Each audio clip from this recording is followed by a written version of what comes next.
बारिश के कारण पुरानी और जर्जर इमारतों के ढहने के कारण हादसों के खत्म होने का नाम नहीं ले रहा। ताजा मामला जयपुर का है, जहां पर कि एक 4 मंजिला इमारत जो आप देख रहे हैं, इसका एक हिस्सा भरभरा कर गिर गया। यहां पर जो लोग रहते थे वे बाहर से कामकाज के सिलसिले में यहां आए हुए थे। वो वेस्ट बंगाल के लोग बताए जा रहे हैं। और इस पूरी घटना में जब ये इमारत गिरी तो उस वक्त इसमें करीब 20 लोग मौजूद थे और 20 में से 7 लोग इस मलबे में दब गए, जिसमें से प्रभात नाम का एक युवक था और उसकी बेटी थी 5 साल की। उसकी इस घटनास्थल पर ही मौत हो गई, जबकि 2 लोगों की हालत अस्पताल में बेहद ही नाजुक बताई जा रही है।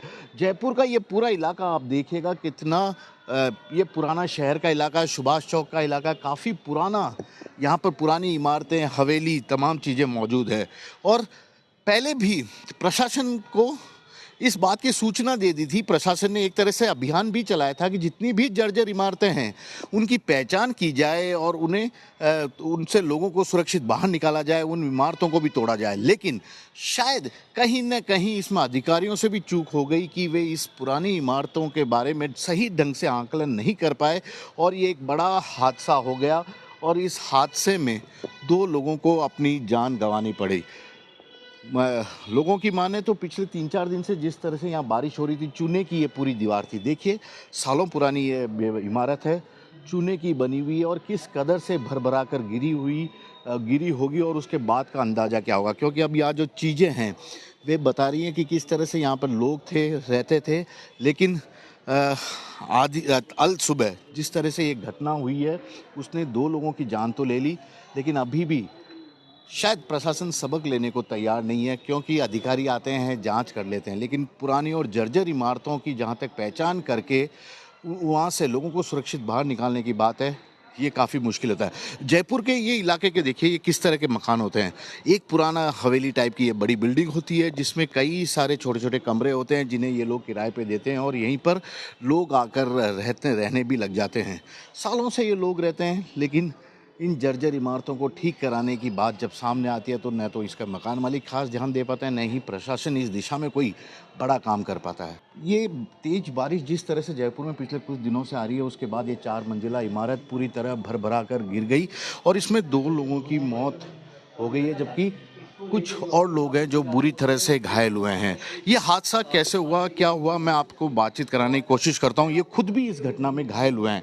आपका नाम क्या है भाई साहब? किशन। किशन जी, क्या हुआ था, कुछ बता पाएंगे? सर रात को 12:30-1 बजे की बात है सर। बरसात हो रही थी हल्की हल्की और खाना खा रहे थे। उस टाइम पे ऐसा आवाज़ आई कि या तो पड़ोस में कोई टीन शेड गिरा या फिर बाहर एक्सीडेंट हुआ है। बाहर निकल के देखा, आसपास छतों पे लोगों को देखा तो फील हुआ कि काफ़ी बड़ा हादसा हो गया। और बगल में जिस हिसाब से हम लोग लोकेशन देखते हैं, गली में अंदर जाके ये पीछे का पोर्शन है मकान है। अगर वो महिला नहीं चिल्ला रही होती, चीख रही होती, तो शायद सुबह तक पता नहीं चलता कि क्या हुआ रात को। हाँ, एकदम तंग गलियां हैं, छोटी छोटी। फिर यहाँ पर कोई रेस्क्यू वाले आए थे इनको निकालने? रेस्क्यू हम या आप लोकल जो यहाँ पे लोग मौजूद थे उन्होंने हेल्प की? सर रेस्क्यू आने से पहले जो लोकल लोग थे उन्होंने 3-4 लोगों को निकाल लिया था और 10-15 मिनट के बाद ही तुरंत ही एसडीआरएफ और पुलिस प्रशासन ने जिम्मेदारी ले ली थी। सर ये कौन लोग थे जो यहाँ इस मकान में रहते थे? क्योंकि करीब 20 से ज़्यादा लोग यहाँ रहते थे। 4 मंजिला भी और पुरानी भी है इमारत। सर ये सुनने में तो ये आया कि सर पश्चिम बंगाल के लोग, बंगाल साइड के लोग थे, बंगाली थे ये, और रह रहे थे, ठीक थे। अब इन एक्सीडेंट ऐसे टाइम पे एक्सीडेंट हुआ, इसमें तब क्या ही कह सकते हैं सर। लेकिन आपको नहीं लगता कि आप खुद एक तरह से खतरे में, पुरानी अगर जर्जर इमारतें ठीक हो जाए तो शायद आप सबके लिए जान बच सकती है? क्योंकि इस तरह के हादसे हर जगह हो रहे हैं। हर जगह हो रहे हैं सर। इसमें थोड़ा सा प्रशासन और थोड़ा सा जो मकान के ओनर है, ये उनको सोचने वाली चीज़ है सर। ठीक।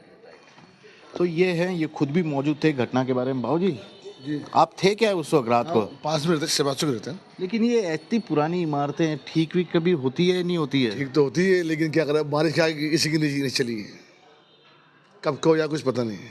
नए नए मकान टूट रहे थे, ये तो क्या क्या चीज़ है। ये तो आदमी मर जाता, अच्छा बोला तो ये तो मकान है, कौन सी बड़ी बात है। एक हटेगा खत्म, ये तो मकान है वैसा। यूँ होते रहते हैं, यूँ चलते रहते हैं, टूट फूट रहते 2 लोग मर गए भाऊ जी ऐसे। तो जो मरेंगे वो तो मरेंगे, आपको मरना मुझे मरना। तो लेकिन वक्त से पहले थोड़ी जाना है, इसका मतलब समझे नहीं बात। जिसकी आ गई जाएगा। ठीक है, आप हो चाहे मैं हूँ, कोई भी हो। चलो ठीक है। तो ये देखिए एक बार फिर से जयपुर के पुराने मकानों की हालत जर्जर। अभी मैं यही मकान की हालत और दिखाता हूँ। यहाँ की आप दीवारें देखिए, ये दीवार है, ये पेड़ यहाँ तक आ गया है और ये यहाँ पर है। अब कुछ और जगह मैं आपको दिखाता हूँ ये वाला, क्योंकि इस पूरे मोहल्ले में ऐसी कई सारी पुरानी और जर्जर हवेलियाँ हैं जो कभी भी किसी भी वक्त भर भरा कर गिर सकती है, हादसे हो सकते हैं। लेकिन अब तक न तो प्रशासन इस बारे में आया, लेकिन यहाँ पर ये देखिए ये लोग मौजूद हैं कि जैसे लोग आ जाते हैं इस तरह की घटना हो जाती है, अधिकारी आते हैं, बातचीत करना शुरू करते हैं। लेकिन अगर आप इस पुराने शहर जयपुर के सुभाष चौक इलाके की देखें तो लगभग सभी मकान आपको इतने ही पुराने जर्जर दिखाई देंगे और इंतज़ार किया जा रहा है कि क्या प्रशासन खुद इस हादसे से सबक लेता है या नहीं।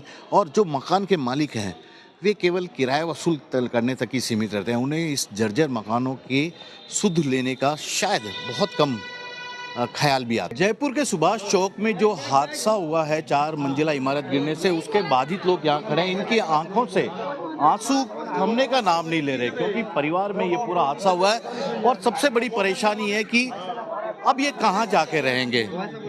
ये घटना कितनी बजे हुई थी, कल कुछ बता पाएंगे आप बताइए। तो कल 12:30 बजे क्या हुआ था अचानक? चमका सब बारिश से बिल्डिंग गुजर गया। क्या चाहते हैं, क्योंकि ये हादसा हुआ, बिल्डिंग पुरानी थी, अब क्या चाहते हैं आप लोग? हम लोग सरकार से मदद चाहिए, एक बिल्डिंग हम लोग को देना चाहिए, सब लोग को रहने की जगह चाहिए। हमारे तो जितने भी पैसे सब कुछ जो खत्म हो गया उसको तो चाहिए। कौन हुआ आपके परिवार से? हमारे रिश्तेदार जामाई है। तो कोई आए अधिकारी वगैरह आके कुछ बोल के गए आपको? नहीं, कुछ भी नहीं बोला। अब आप लोग क्या चाहेंगी यहाँ पर इन सरकार से, जो प्रशासन का सरकार से हमें सिर्फ मदद चाहिए और कुछ नहीं। बस इस तरह की हमारी रहने के लिए घर दे, बस रहने का घर दे, खाने पीने का। हमारा तो दुकान भी वहीं पर ही था, हमारा तो सब कुछ खत्म हो चुका है। कारीगर आते थे काम करने, वो सब कुछ सब सामान वामान सब कुछ वहीं दब गया हमारे। तो सामान सब कुछ अंदर ही पड़े हैं। कहाँ से आए हैं अभी आप? कहाँ से आए हैं आप? मतलब हम तो रहते कलकत्ता के, बंगाल के। अच्छा, लेकिन हम यहीं पर ही रहते थे, यहीं पर ही काम धंधा। अंदर तो जाने नहीं दे रहे आपको, फिर रहने की क्या व्यवस्था हुई आप लोगों के इस बारिश में? हम कल रात से 1 बजे से यहीं खड़े हैं। बारिश आ रही है, कुछ भी आ रहा है, हम यहीं खड़े हैं। हमें रहने का भी कोई बंदोबस्त नहीं हुआ, कुछ भी नहीं हुआ, सब हम यहीं खड़े हैं। और मीडिया वाले आ रहे हैं, जा रहे हैं, बात बोलते बोलते हमारा तो मुंह दुख गया, लेकिन हम बोल जा रहे हैं, लेकिन कोई मदद हो ही नहीं रहा है, सिर्फ चल रहा है बस यही। तो ये है, देखो पीड़ित परिवार हैं, इनके परिवार के कई लोग हादसे में घायल हुए हैं, कुछ की मौत भी हुई है और ये यही कह रहे हैं कि प्रशासन इन्हें रहने की कोई व्यवस्था करे, इनके लिए घर की व्यवस्था उपलब्ध कराए। कैमरामैन विक्रम सिंह भाटी के साथ श्रीवत्सन, जयपुर न्यूज़ 24।